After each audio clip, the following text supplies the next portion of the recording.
আসসালামু আলাইকুম। এই অঙ্কটা আমাদের নিয়মিত পরীক্ষায় আসে, ঠিক আছে। আজকে আমরা এই অঙ্কটা খুব ভালোভাবে সমাধান দেখব যে x cube plus 1/x cube equal 18√3 হলে দেখাও যে এক্স এর মান √3 প্লাস √2, ঠিক আছে। তাহলে আমরা সর্বপ্রথম কি করব যে এখানে লসাগু নেব এক্স কিউব যদি লসাগু নেই এখানে হবে আমার x⁻6 + 1 ইকুয়াল থাকবে কি 18√3।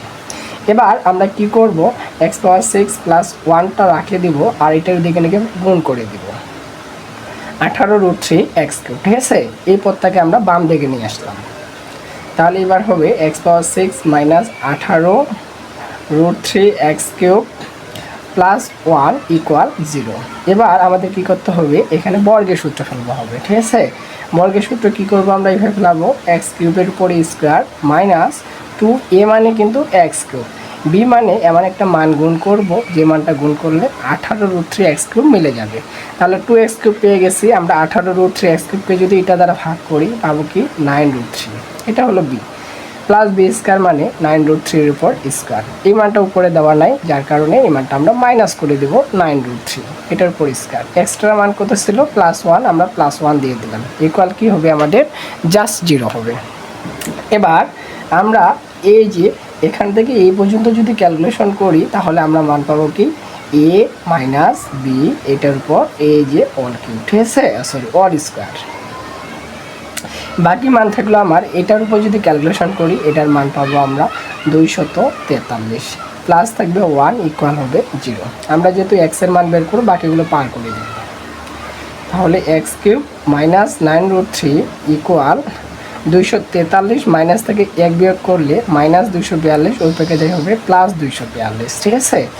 আচ্ছা এবার আমরা কি করব x কিউব মাইনাস 9√3 রাখে দিলাম আর এদিকের এই বারবার কিউব দিচ্ছি, এদিকের স্কোয়ারটা এই স্কোয়ারটা ওদিকে দিয়ে আমরা রুট করব যে 242, ঠিক আছে।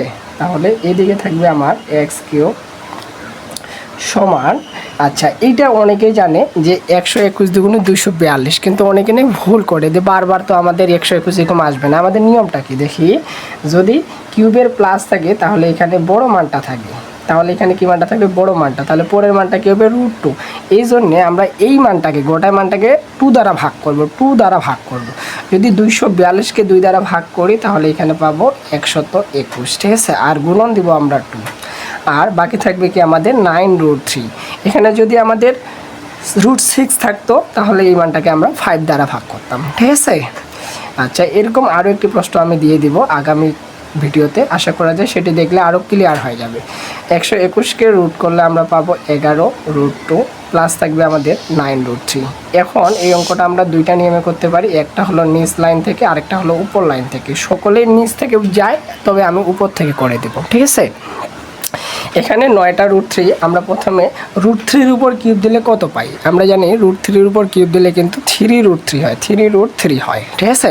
তাহলে প্রথমত আমরা 3√3 লিখব কারণ আমাদের 4টা পদ লাগবে।